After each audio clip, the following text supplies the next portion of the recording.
You're listening to Gorehound Storyteller's Hour. I'm here with Jason, Erica, and Carter. Carter's going to tell his story, his scary story. But first we're going to have Jason talk about some of the events that are coming up. Hello, this is Jason here. Welcome to the podcast. I'm down here at the Gorehounds and want to remind everyone we have a rental deal, 30 days for $30, unlimited rentals. You can only check out 3 at a time, and late fees do apply. We also have an online store that is now open. Go to the website and check it out at gorehouндsplayground.com.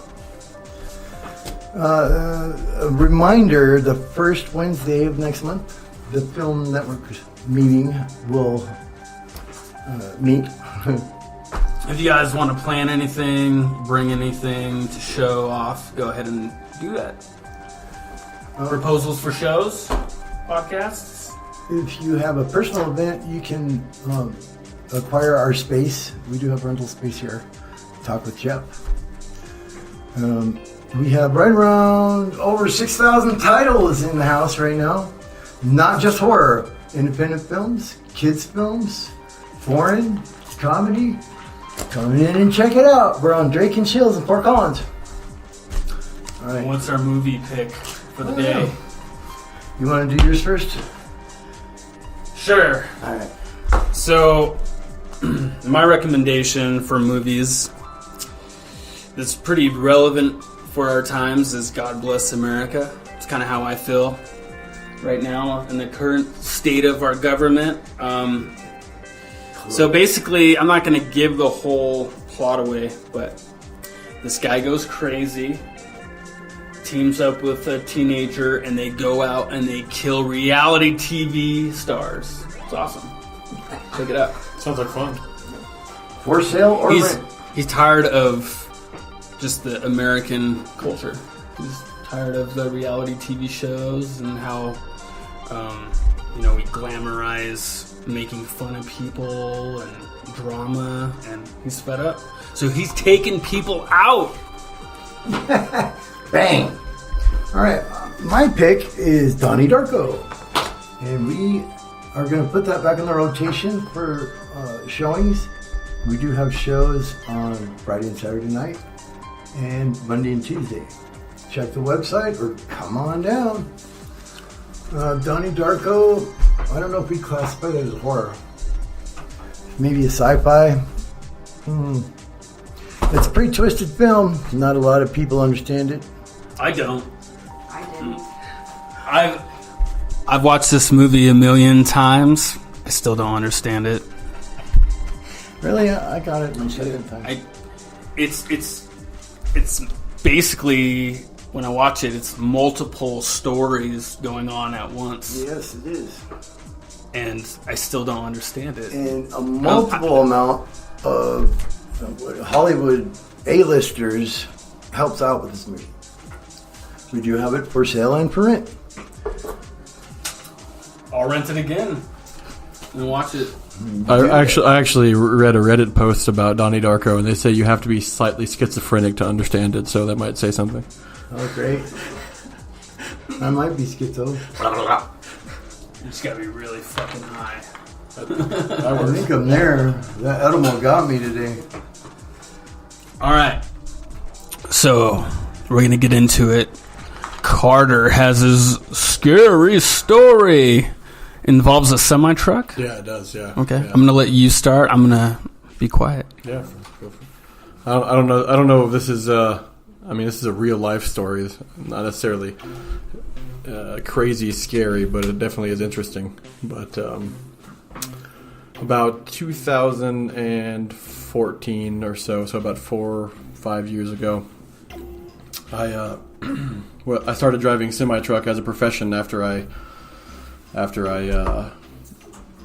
stopped managing and opening restaurants.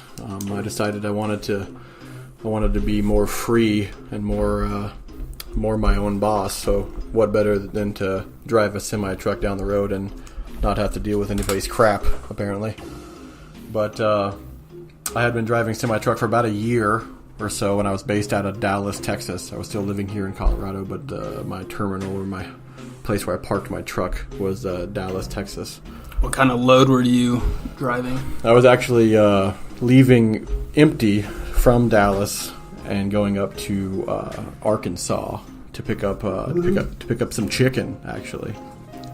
And a whole truck of chicken? Yeah, I know, right? That's my favorite food, actually. You can ask her, but Hot wings? I don't even know what kind of chicken it was, to be honest.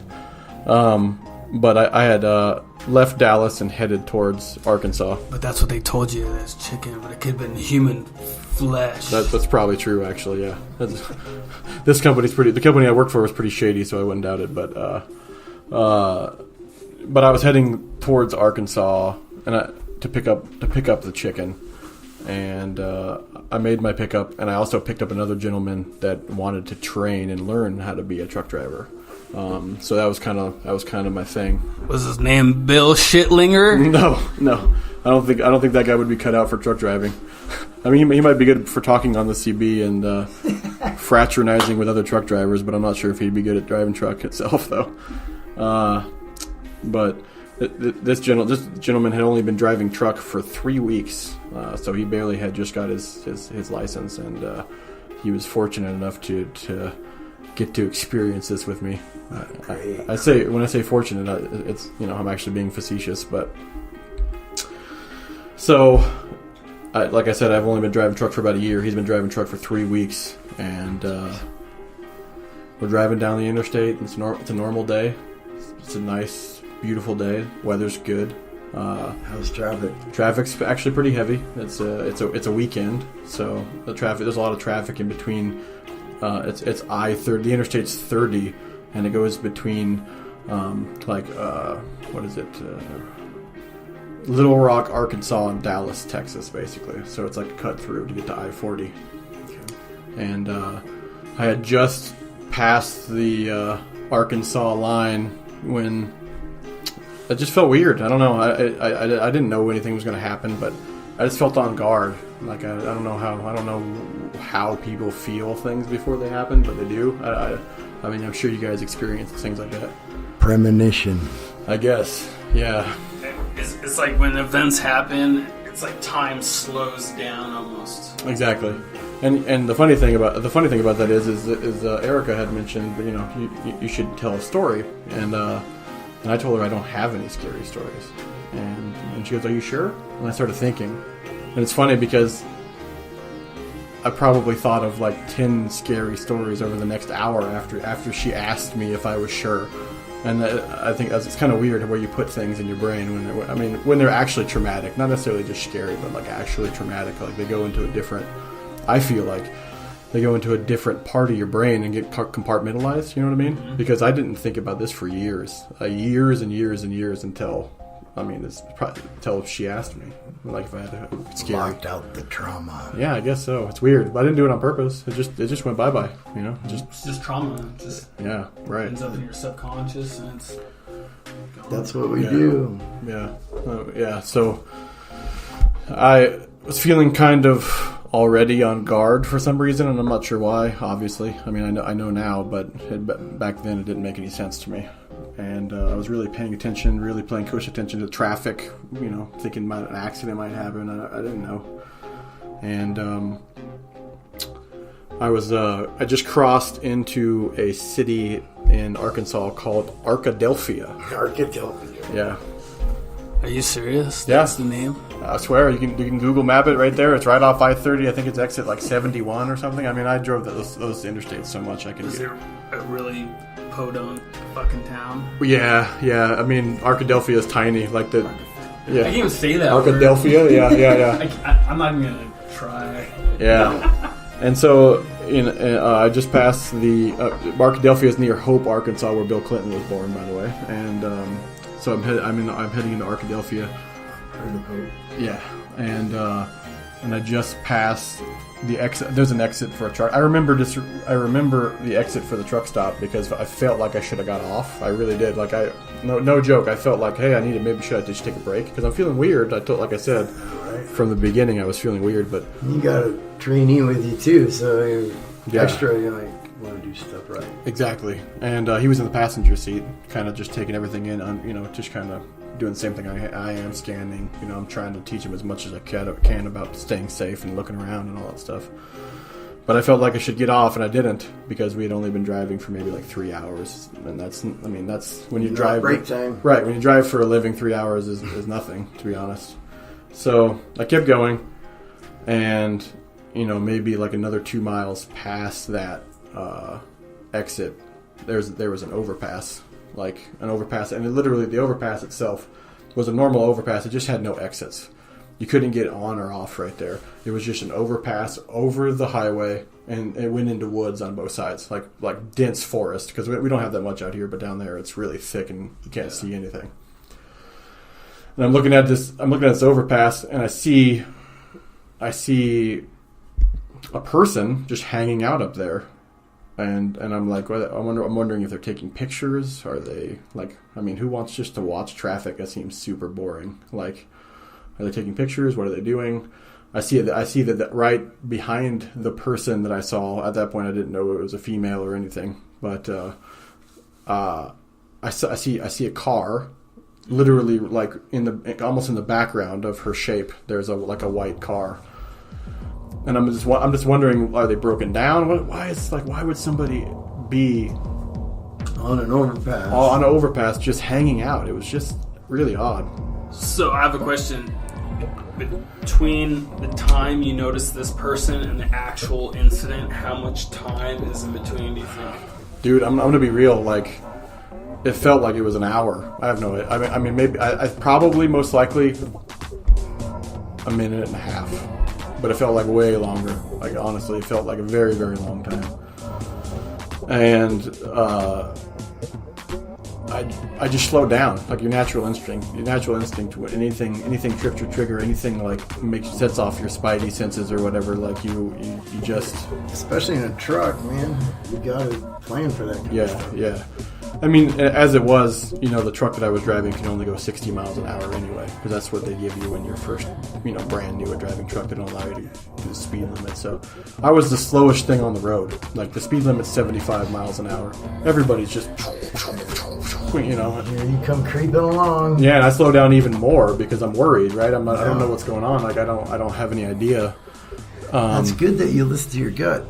Yeah, but in this situation, I don't think it was, because I became the slowest moving gigantic truck for somebody trying to commit suicide. Oh my god! I became like the perfect opportunity. Yeah, the perfect target. Because I had slowed down to about 50 miles an hour because I'm just wondering what is going on. Nobody else is paying attention. Who looks up? Other than people who drive for a living, other than people who are literally paid to be aware. That's what you're supposed to do. And so I slowed down to about 50 miles an hour. And at this point, I'm probably less than a quarter mile away from the bridge itself. And I can finally start to make out that it's a female, number one. Number two, she's not just standing on the bridge. She's on the opposite side of the railing, hanging with her hands behind her back and leaning. Whoa. And at this point, I'm just like, I don't know what to do. There's traffic on both sides of me. There's traffic behind me going 75 miles an hour. There's traffic in front of me. There's traffic everywhere. I can't just swerve. I can't just slam on the brakes. I could kill other people by doing that. And so my first instinct was just to speed up, and maybe try to avoid the whole thing, because there wasn't really any stopping, because I would have caused an accident. So I mentioned to my trainee, hey, there's somebody on the bridge and it looks like they're hanging off, and he's just like, holy fuck, what do we do? And he just starts automatically flipping out, just starts chanting, what do we do? And just Get on the CB. Yeah, no time for that, man. So I mean, by the time that I told my trainee that there was somebody hanging over the bridge, I noticed she was actually hanging. She'd let go. Oh my god. Yeah. By the time I could even begin to speed up, before my foot was on the accelerator, she 100% just let go of the railing. So Your timing was perfect. no,